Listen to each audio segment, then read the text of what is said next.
Yeah. I think maybe the Amrut next. I would love to go to the Amrut next. I'm just can't believe that you're so into this, and we didn't. Well, I think we talked about it briefly when we met in January. But the Amrut, I have an Indian restaurant near me that in Scotland that serves Amrut, and I was trying it there maybe last year, and I just was like, this is incredible. And young whiskey. I mean, the one I had was about 6 years old. It was, just delicious. And tell me about this one. So the 100% agree with you. They're the closest thing to Scotland Scotch, right? They're the same methods, same exact standards. They just love Scotland so much that there are. Amrut to me is the one that's doing it the best in India, and I convinced them to give me my own single barrel. And I didn't ask them to do that too, but you can see the whole whiskey neat thing on it, which is pretty cool. Great. But that was the very first time that Texas has gotten one, and they gave me the whole barrel, and we bought the whole barrel. It's going to be 350 bottles, give or take. And that is my media sample. So you've got the only bottle in existence right now. No, dude. Shall I send it back? No. The barrel will be here soon, and we'll release it in market. It'll get released in Houston, but it's just a fun Oloroso sherry. I convinced them to release it at 120 proof, and it'll be about $100 as well. Like they really just, and I don't get any money for it. It was just a fun project we did, and I thought it would be fun if you got to try the Amrut. Can I tell you? So this evening, bit of a name drop here. I'm working on this movie at the moment with Priyanka Chopra, and she's, I think, originally from Mumbai, and her mother apparently is a big whiskey fan and has asked specifically for me to take the Sassenach, which I will do. If it's okay with you, I'm going to take what left I leave of this and share it with her. I'm sure she would love that. Yeah, absolutely. Yeah. I had Matthew McConaughey on my show a couple weeks ago, so I'm going to do the same. Yeah, you did. Yeah. How was that? No, he's, they're doing a great job there. Though, I mean, we beat him on the New York Times best-selling list. I was following it. I was following it because, right around the time that I was reading his book, Greenlights, I read your book, Clanlands. I started reading Clanlands because it released right after, and both of you were posting where it's set on the New York Times bestseller list, and I was like, oh dang. Yeah, well, I think he's doing very well for himself, but this is amazing. I'm so excited about this. It truly turned out fantastic, and I mean, if you're a fan of Indian whiskey, if you're a fan of Scotch, I think you'll enjoy that. Especially the color is just stunning, isn't it? It's a real sort of coppery bronze. I mean, the light in here isn't great, but it's oh wow, spice and like. I'm actually having a single barrel myself. It's their peated whiskey. It's all Scottish peated barley, ex-bourbon. Ugh. I know you've kind of evolved past the peated thing, but I listen, I love Oh, this. no, I'm still into it. Which is your best nostril? I always use my right. The problem is obviously I'm right-handed. I always think that's the side that you would smell more on, but also sometimes you get a lot of the alcohol, so it burns. Whereas my left doesn't pick up as much. I've never actually thought about it, but I guess if I normally go like this first. I always hit my right nostril first, and then I kind of rotate back and forth and kind of. I think they pick up different things. I do. I think you have a dominant side. At least I'm going to pretend that. But yeah, I tend to use my right. Okay, here we go. I'm super excited. That's such a great color. Wow.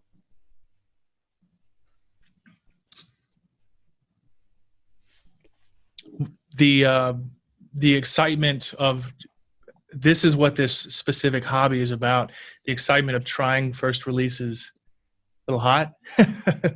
No, I think I said last time, I'll say it again. That's my jam. Yeah, you did. It actually took off a little bit. The hooligans ran with that's my jam. That is stunning. The legs on it are incredible. I mean, it's 60%, but it has this great spice, and there's something that happens in the sort of second half of the flavor profile. I don't know. It just like hits you with something, the spice and richness, and then there's something else. I'm gonna have to go in. I'm going in again. Yeah, it's beautiful. To me, it's Christmas flavors, and this is my favorite. My favorite time of season for Scotch. My favorite time of season. Favorite flavor profile is all dried figs, raisins. Those Christmas notes of cinnamon and baking spice. I think that's it. It reminds me of like, you know, raisins, like dried fruits. You know, like really nice cake. Yeah, Christmas pudding. You know, that sort of really rich caramelly. Oh, that's tremendous. I'm not going to take this to Priyanka's now. Forget it. Yeah, that wow. I think that total barrel was like 350 bottles or something. All of it's going to hit Houston in the next couple of weeks. And lucky Houston. Let's do the Glendornach next, and I'll save this for right after that. I want to hit the Balcones Rumble right after the Glendornach, but let's do the Glendornach. Well, the Rumble is so bold and in your face that it's going to. We also have the Wild Turkey. That's last. We'll save that last. Okay, and we have the rum, obviously, which is I'm excited about. So this is all in the right world. It's good. This is the best day ever. Okay, Glendornach for everyone. Yeah, yeah. So that's a single barrel, single cask, cask strength. I love the cask strength. And for those people that don't know cask strength, I mean, they know if they watch the show, right? Yeah, if they watch the show, I'm sure they know. But for those who don't know, cask strength just means that it's directly from the barrel, no water added. Traditionally speaking, most spirits in years past were just all watered down to 80 proof before they were put in the bottle. Nowadays, you've seen this resurgence, this growth of beautiful, natural, directly from the cask spirits, and this is definitely one of them. Yeah. So the color. Yeah, I'm excited about that. I bought a case. I had a buddy in California. Wow. Shout out to Adrian. Send it to me. Oh my God. This smells. It just reminded me there of like a candy, like a candy I used to have as a kid. And I can't think what it is, but it will come to me. Like pear drops or something. Yeah, it's one of those things that to me, I use the word quintessential probably too much, but it's a classic example of what good Scotch is. It's as simple as that. You're talking about good Scotch, plain and simple, not some fancy age statement, not some fancy bottle, just a beautiful example of why the water of life originated in Scotland. I mean, isn't it incredible that some liquid you just stick in a barrel tastes like that? It's kind of mind blowing, right? That it turns into this like nectar. It's like thick, like honey, and it's delicious, as you say. And they, as you said, Glendornach, they do some great bottlings, don't they? Some really good stuff. The next up is this Rumble. So I almost sent you. Oh wow! Okay. I almost sent you the whole bottle, but I was like, if he doesn't like it, I'm so into this. It's such a bizarre spirit that this is a single barrel that I picked. So I went to the distillery, we tasted through 19 barrels, and I loved this particular barrel. So I sent you a Stanley, a flask. I'm sure you could use that flask in some regard. Do I get to keep the flask? Yeah, it's a great flask. You get to keep it all. What have I done to get all of this? I feel it's just you're too generous. I don't know how long you'll be trapped in the UK, so I thought I'd give you something to hold you over. I just hope it lasts till Christmas, right? Which is might not happen. I'm excited. This is incredible. Can I smell it? Yeah. So go ahead and pour it up. It's also, I want to say, I won't tell you how old it is. I won't tell you how old it is, but it's also first fill Oloroso. That barrel might have been a little wet because it's darker than death.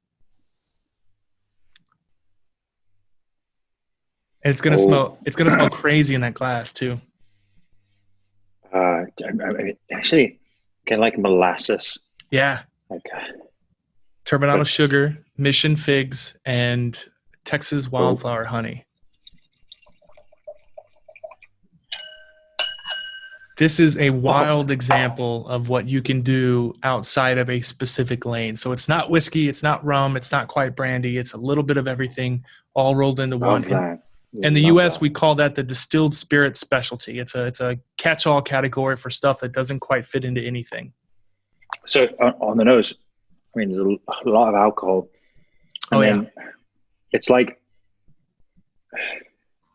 again, I think you've actually really well put this together because that's your job. But it's definitely in the same vein as the Glendornach or the Amrut. There's, from what I'm smelling.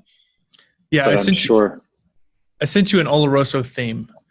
So the Amrut's Oloroso, the Rumble is Oloroso, the Glendronach is Oloroso.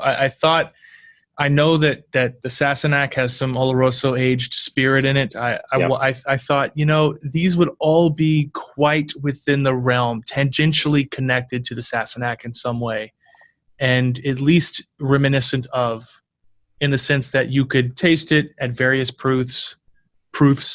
Got it on the tongue, that's for sure.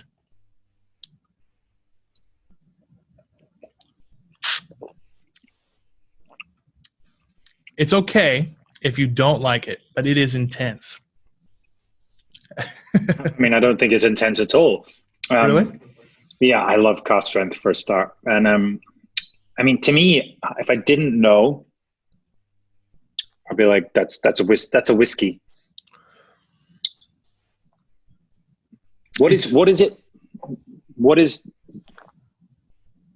It's Balcones. Okay, So last time I tasted you on a single malt of Balcones, but Balcones does a few things. They do rum, they do Rumble cask reserve, they do single malt, they do bourbon, the beautiful thing about Texas whiskey is we have a very small history in whiskey making. Our oldest distillery in Texas is about 12 years old. And whereas Scotland's got 200 years on us, a couple distilleries in Kentucky have 200 years on us. These guys are just trying to have fun with it, explore what you can make, find what tastes good. And I love the Balcones. I mean, I think I've got the bottle of their cask strength, and it's fantastic. It's great, and really into American single malts. I think there's a whole nother discussion there. But this, what is Rumble? What is it? What is the spirit? So it's in the way that we classify spirits in the U.S. is bourbon is a classification. It actually has a number tied to it. Rum has a classification. Straight bourbon has a classification. This is class type 641, which is whiskey, a distilled spirit specialty. So it's distilled spirits, but it doesn't quite meet the rules for bourbon. It doesn't meet the rules for whiskey. It doesn't meet the rules for rum. So it's a no man's land of distilled spirits. It's not quite brandy. It's not quite.